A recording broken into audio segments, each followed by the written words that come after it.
I never knew how close I came to simply not being born, how tenuous the thread connecting me to life was. Years later, my mother confessed to me that when she learned she was pregnant, she wasn't sure she could keep the baby because my father earned so little and they were already living hand to mouth, counting every little thing at the store and putting off any purchases until better times, which seemed to never come. But when my father's parents, my grandparents, learned of her condition, not only didn't condemn them, but on the contrary, greeted the news with such genuine delight, as if it weren't a problem, but a gift from fate. And they did everything in their power to make my parents' lives easier. They gave them their house, a sturdy, spacious house in a good neighborhood where the school was just 2 blocks away, where the streets were quiet and green, and the neighbors smiled and greeted each other in the mornings. They promised to help with money if needed, and Mom and Dad sighed as if a weight had been lifted from their shoulders.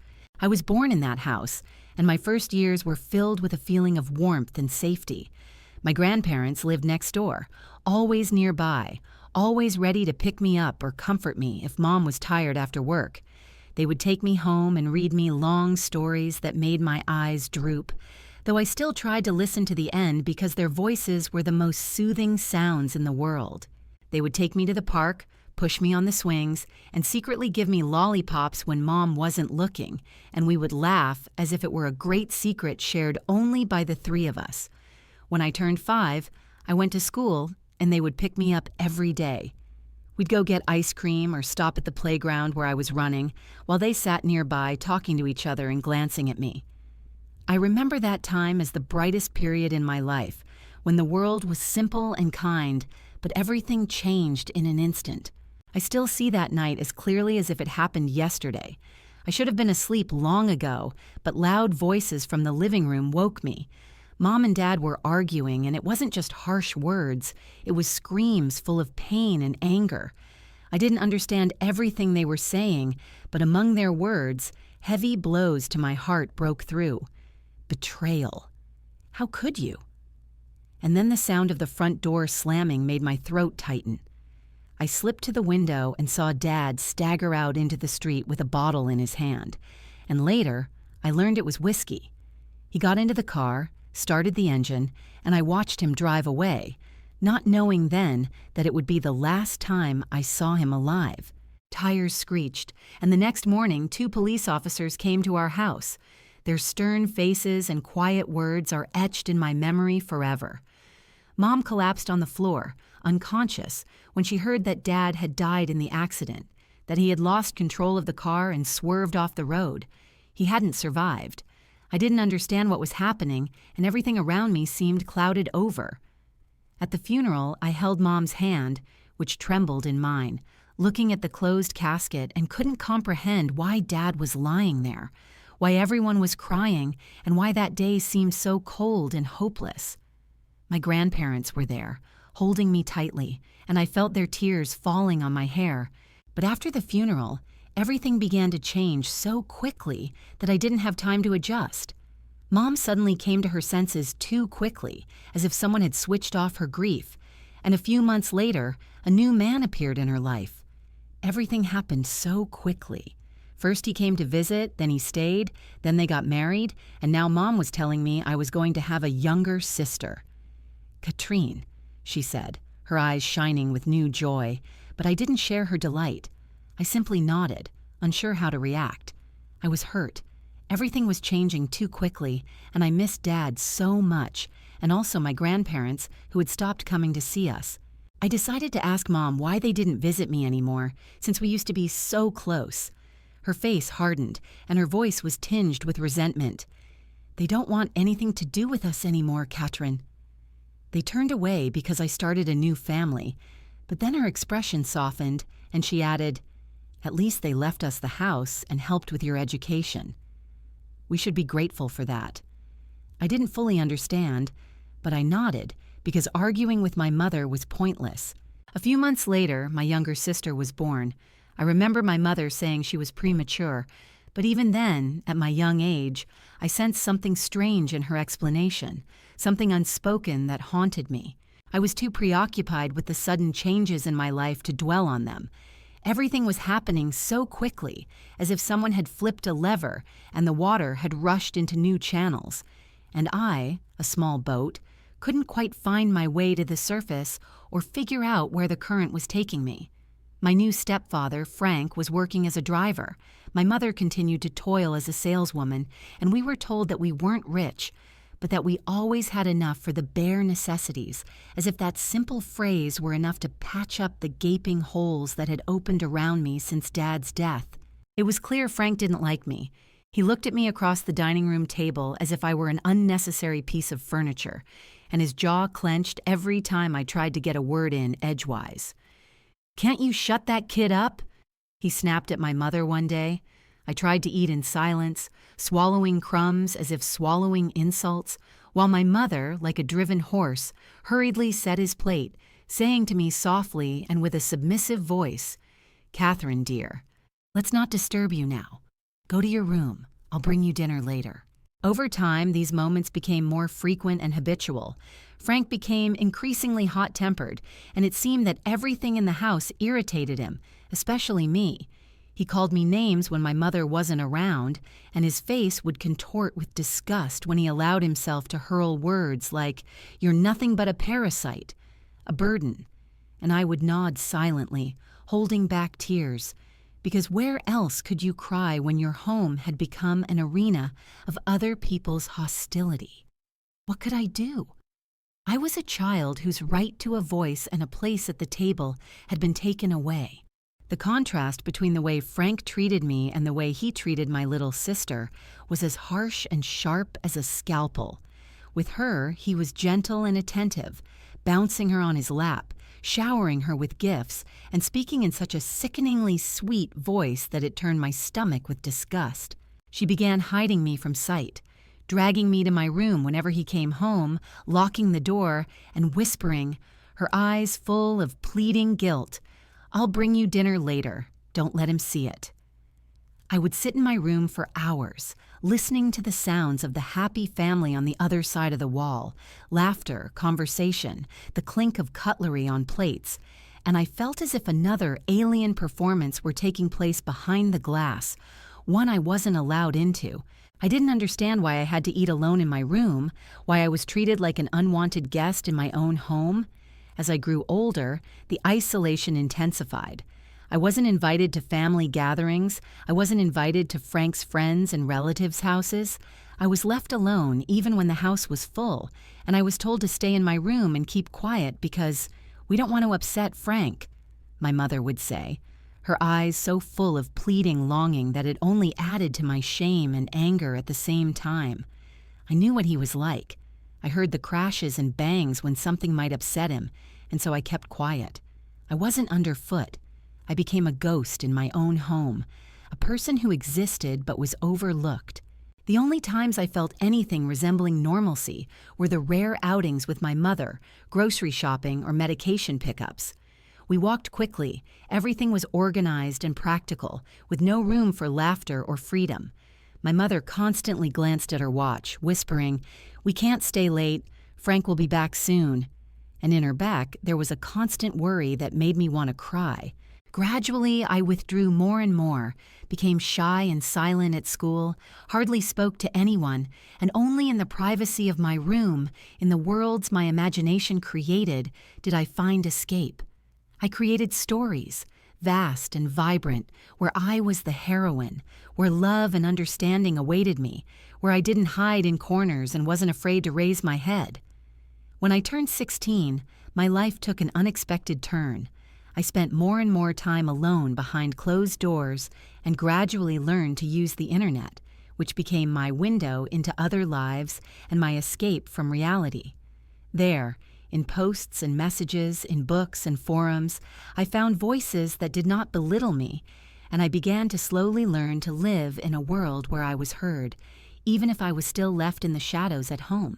One day, I stumbled across an ad from a small online publisher looking for fresh voices in children's and young adult literature, and something inside me resonated so loudly that, like someone who suddenly remembered the way home after many years, I couldn't pass it by.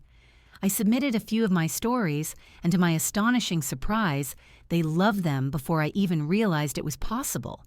And then a truly amazing chain of events began. I was invited to work with them regularly, writing texts and helping develop educational apps for children and teenagers.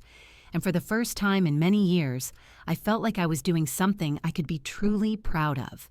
I remember how that night, sitting at an old table with a mug of iced tea, I looked at the list of translations and corrections the editors were sending, and I felt an unusual, almost painful happiness. People liked my ideas, my stories were being published, and most importantly, I was starting to earn my own money. I saved every penny I could, watching my bank account grow, and with each small increase, a thrill built within me I'd never felt before. Like slowly breathing again. One day, feeling especially bold after a large payment arrived, I decided to share the news with my mother, because deep down I longed for someone who had been with me all these years to share my joy. And we found ourselves in the kitchen, alone. Frank had gone on a long trip. My sister was visiting a friend, and I said, my voice shaking slightly but the words firm, "Mom, I need to tell you something. I work at a publishing house, home stories and all that, and I make quite a lot of money." My mother's eyes widened at first, and I felt that rare praise followed by emptiness. "Oh, Catherine, that's wonderful. I always knew you were a smart girl." And her voice took on the very praise I'd been missing, and for a moment I glowed from within. But then her expression changed. The warmth became calculating, and she leaned toward me as if to whisper a secret. But there was no warmth in her words. "You know, this is perfect timing. We've been having some financial problems lately." My heart sank. I could almost hear my fragile hope crack under the weight of her next sentences. And when she continued, her voice became even, ruthless in its practicality. "This house is so big, and it's expensive to maintain, and raising you wasn't cheap either. We were exhausted trying to provide for you all these years." I sat there, my ears ringing as if I were submerged in water. Wasn't I that kid who was locked away, barely participating in family life? So why should I now be made the payroll for not having a normal family life for so long? "Remember that college fund we put aside for you?" Mom said, avoiding my gaze, and I felt a knot in my chest. "Well, we had to spend that money on a house," she added, and I saw her lips tighten, as if she herself was bitter at the admission. But her tone wasn't remorseful. "You know, now that you're earning your own money, you can support yourself, right?" And I nodded, still stunned, because the words wouldn't come. This wasn't a request or a discussion. It was a decision made without the input of the person it affected. "That's my girl," Mom said, patting my hand as if she wanted to confirm the connection with some gesture, and there was a hint of something I hadn't heard in a long time in her voice. But then, like a switch, she added, "Oh, and one more thing. Frank and I were talking, and we think it would be best if you moved out after high school. We're planning on redecorating your room for your sister. She'll be welcoming you with more space. Understand?" I stared at her, unable to believe my ears. "Move out, but where will I go?" I asked, and her shoulders rose in a slight, almost feigned gesture of indifference. "You're a smart girl, Catherine. I'm sure you'll understand. You have savings now." When she left the kitchen, leaving me alone, the silence filled the room so heavily that the air seemed thicker.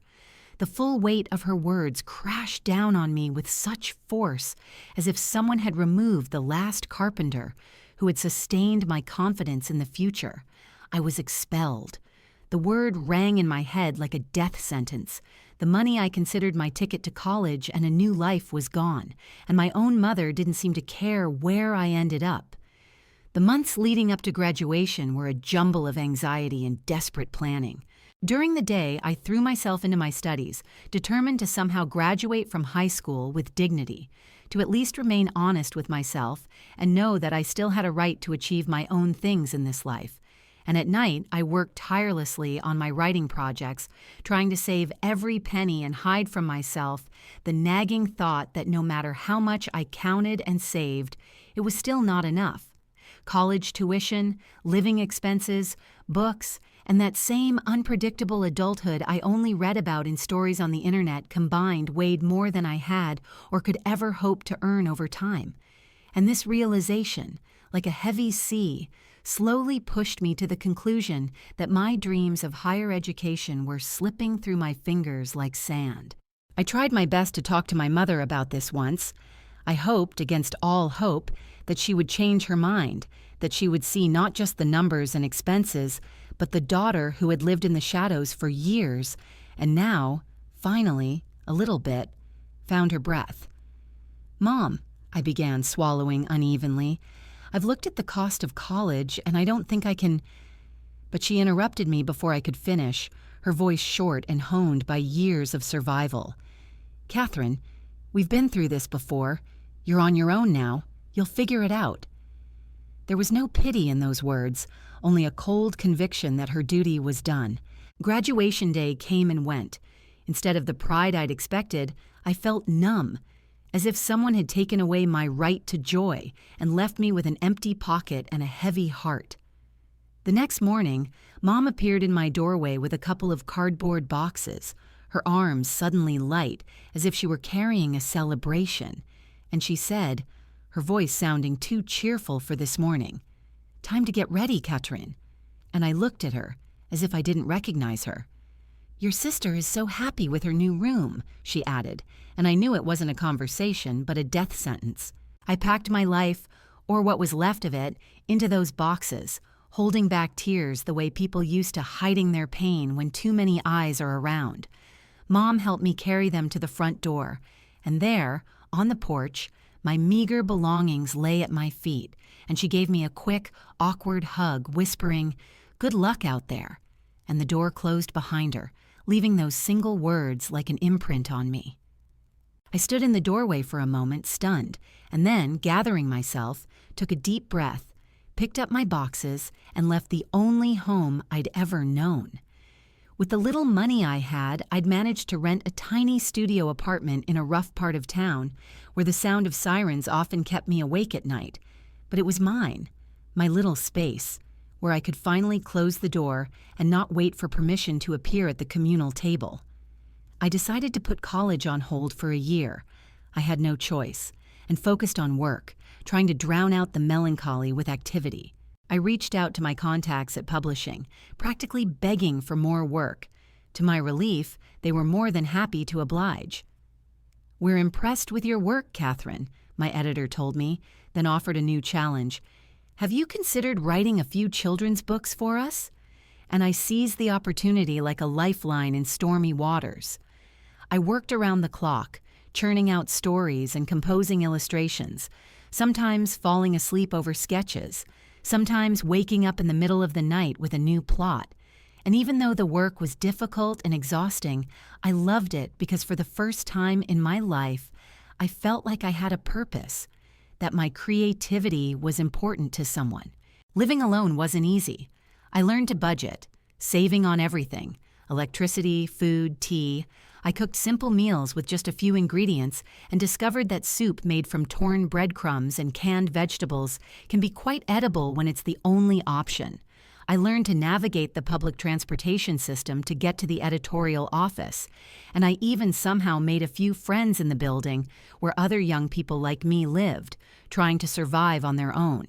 But despite my best efforts, saving for college remained a pipe dream. Every time I thought I was finally making progress, another expense would crop up. A plumbing emergency in my apartment that cost me a day finding a repairman and money to replace the pipes. A broken laptop that I tried to fix myself until it finally gave up and needed repair. A sudden illness like a bad flu that kept me out of work and left me with money. Each setback seemed to chip away at the bare minimum I'd so carefully saved, and my savings would melt away like ice in the sun. A year had passed since I left home, and life, though still difficult, seemed to be my own, with all its difficulties and small victories, when suddenly my phone rang and a number I never expected to see again appeared on the screen. My heart sank, my hands grew cold, and when I answered, my mother's voice sounded on the line. Cloyingly sweet, and at the same time alien, as if she had rehearsed this intonation beforehand. "Catherine, darling, how are you? I missed you so much." Her words were unusually soft, but that was precisely why anxiety immediately pierced me, because I knew all too well that behind such sweetness there was always some kind of calculation. "Why don't you come visit us this weekend?" she continued, as if the door between us had never existed, the one that slammed behind me the day I was kicked out of the house. I felt a sudden suspicion flare inside me, like a spark in dry grass, but curiosity, that old and foolish weakness, was stronger. I agreed, and as I began packing my travel bag, my soul was mingled with anticipation, fear, and the sinking feeling that what lay ahead was not a reunion with my family, but another trial. When I arrived at my old house, the scent of which still lingered somewhere in the depths of my memory, my suspicions were confirmed. My mother was too affectionate, hugging me tightly, holding my hand longer than necessary, and she peppered me with questions about my life so persistently that it resembled a bad actress trying to hide her true lines.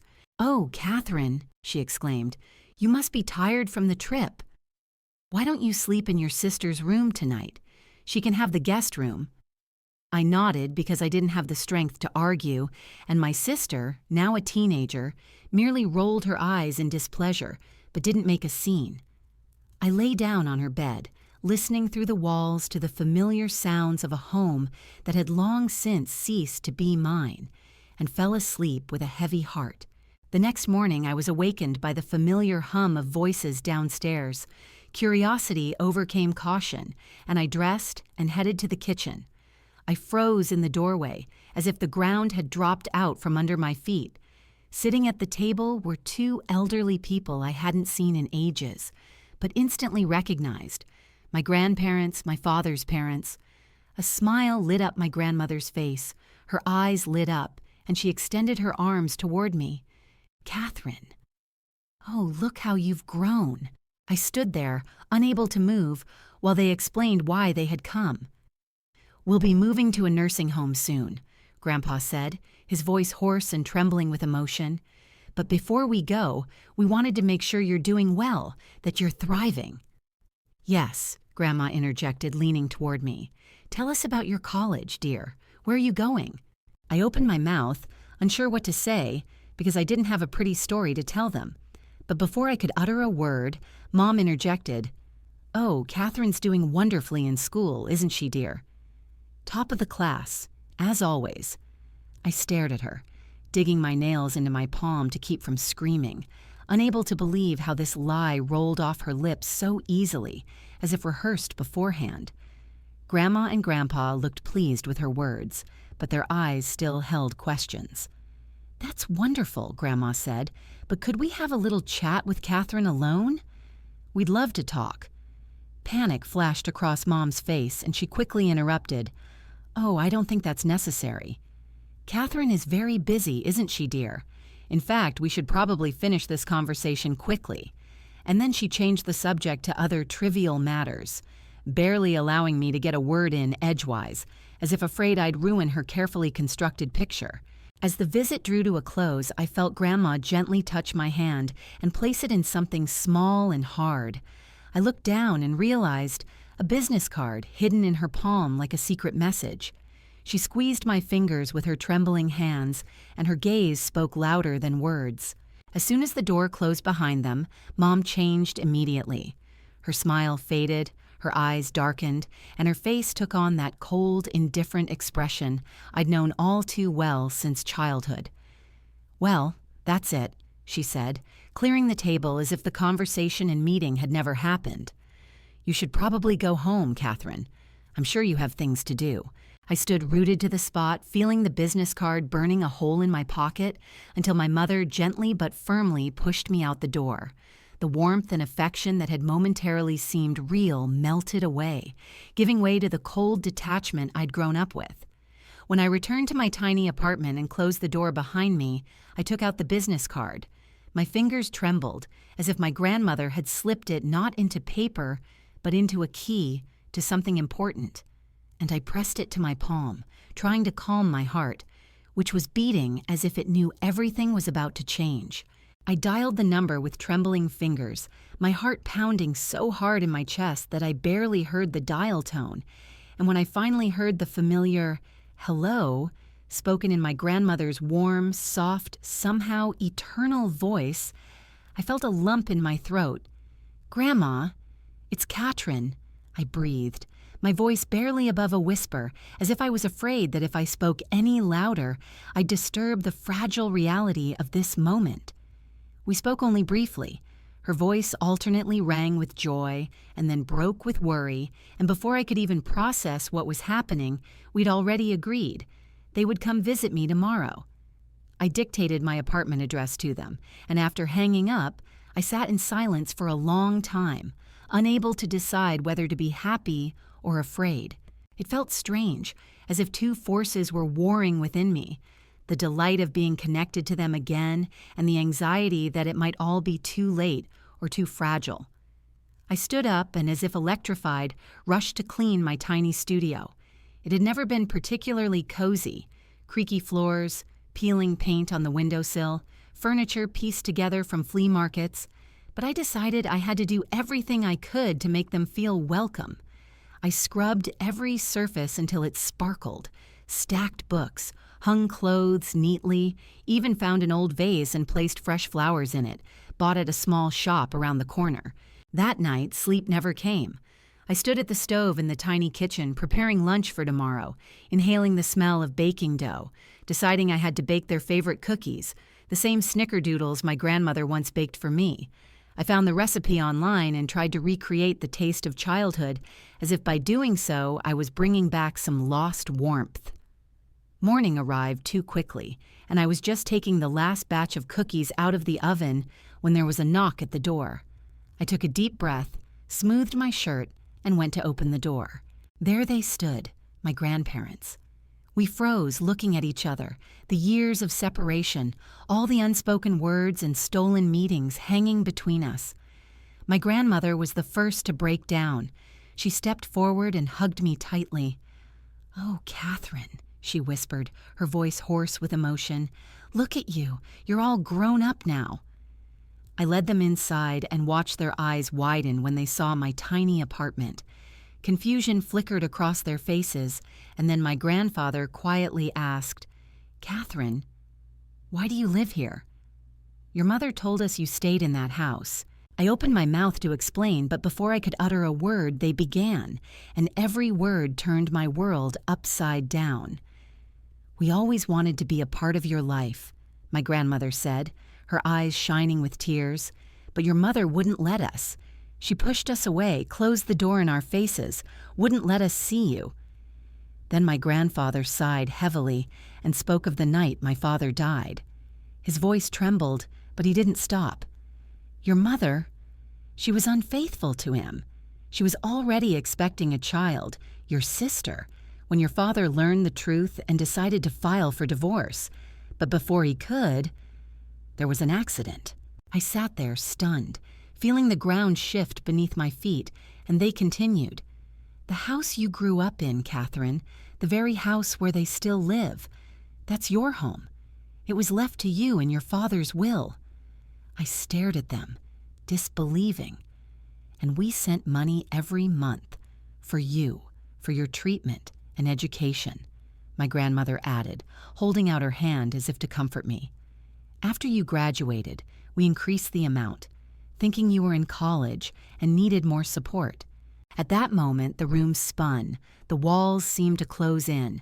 All that time when I was living hand to mouth, counting pennies, saving every dollar, denying myself everything, somewhere there was money meant just for me.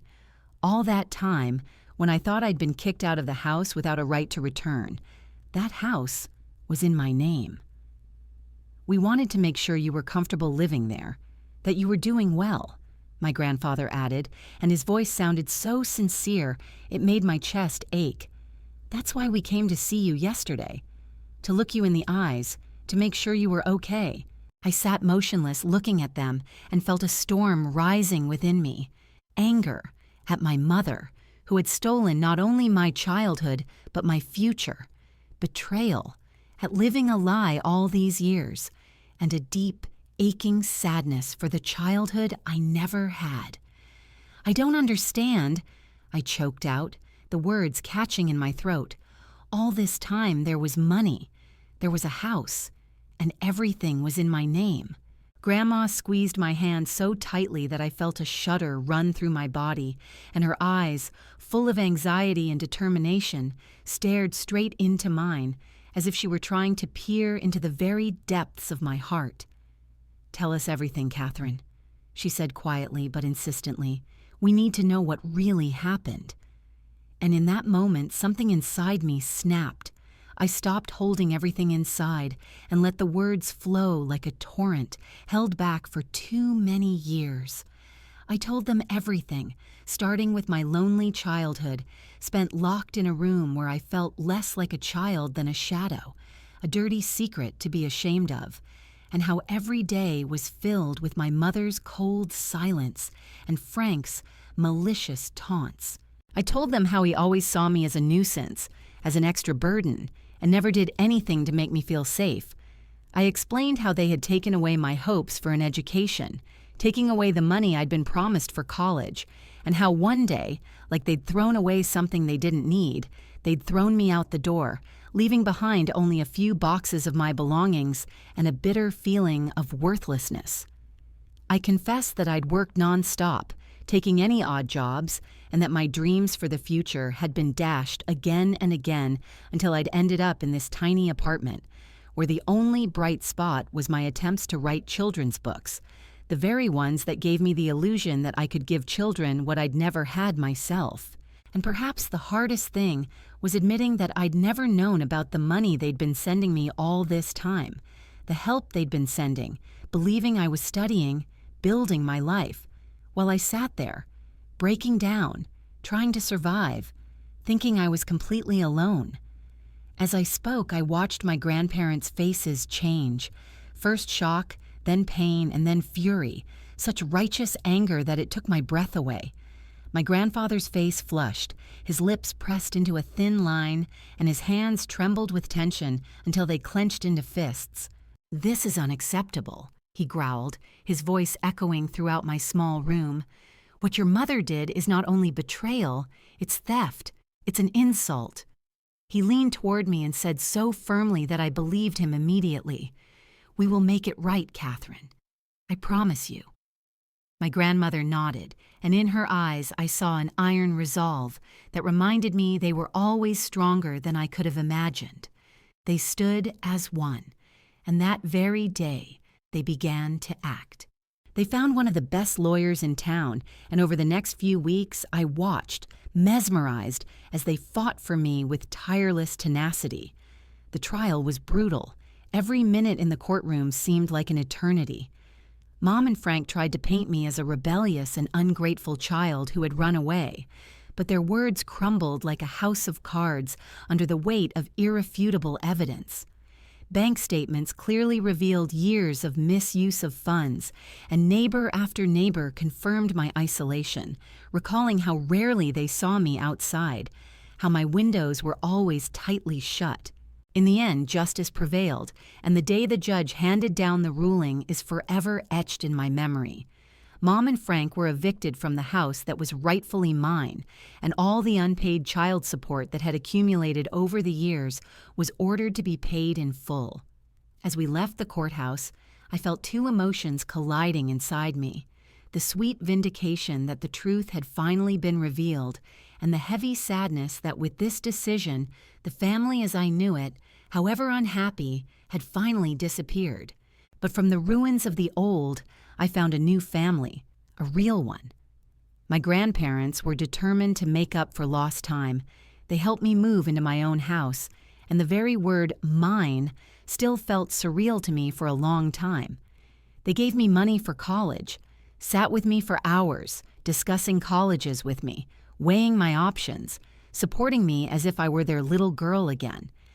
In the end, I chose a school near the nursing home they were planning to move to, and it was comforting to know that we would be close after so many years apart.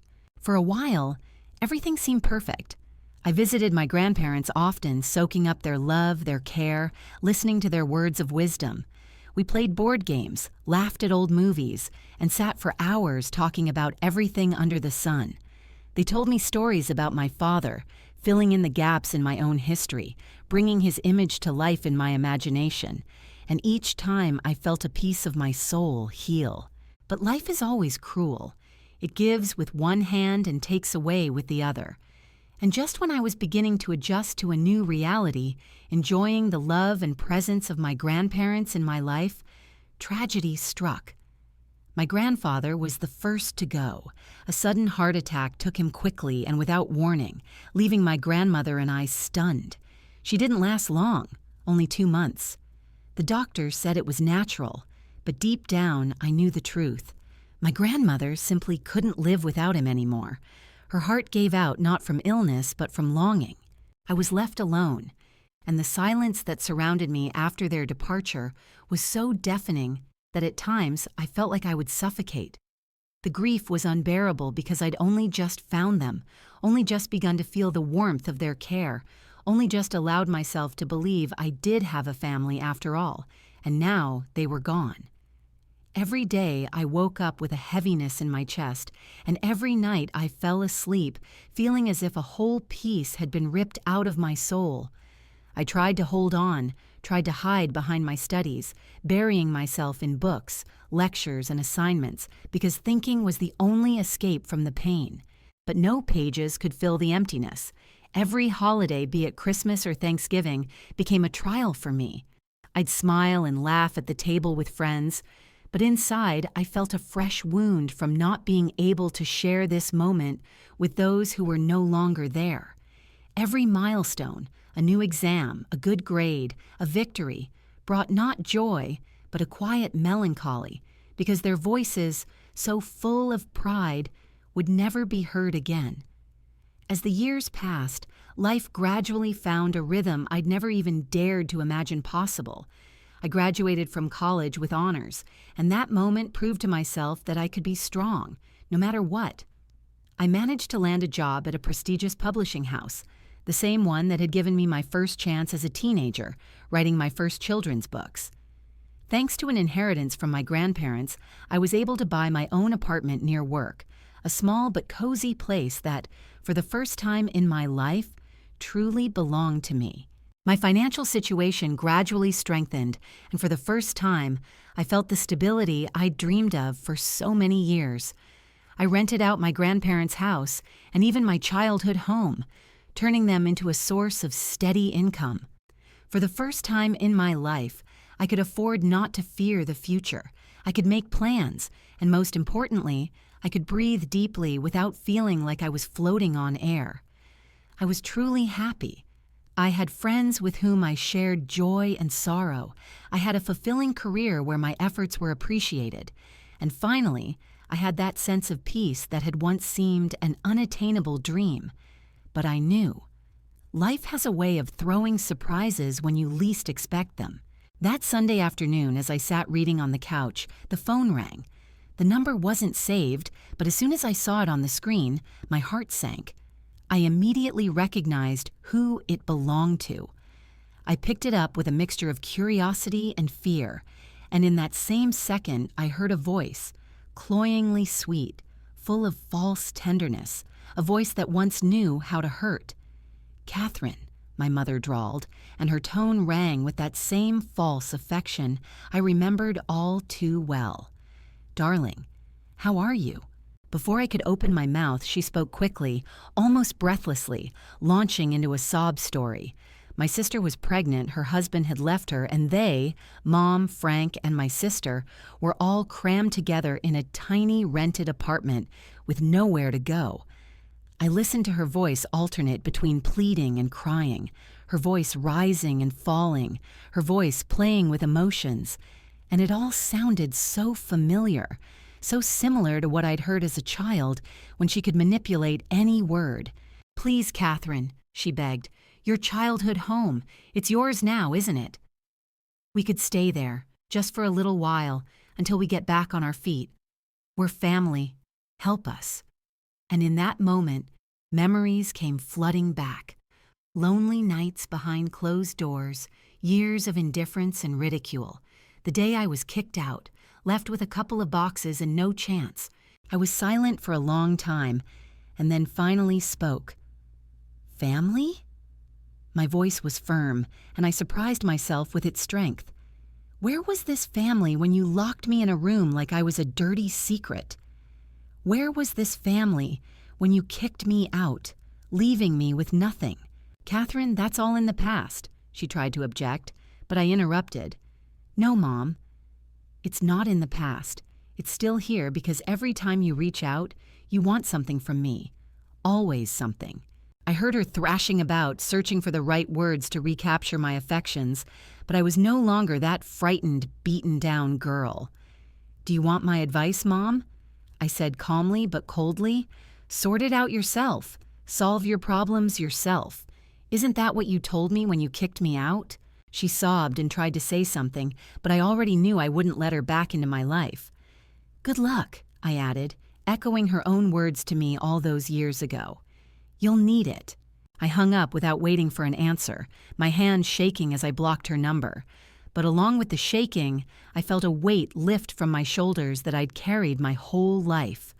For years, I'd lived with the burden of her abandonment, her neglect, her lies, and now, at that very moment, I was finally free.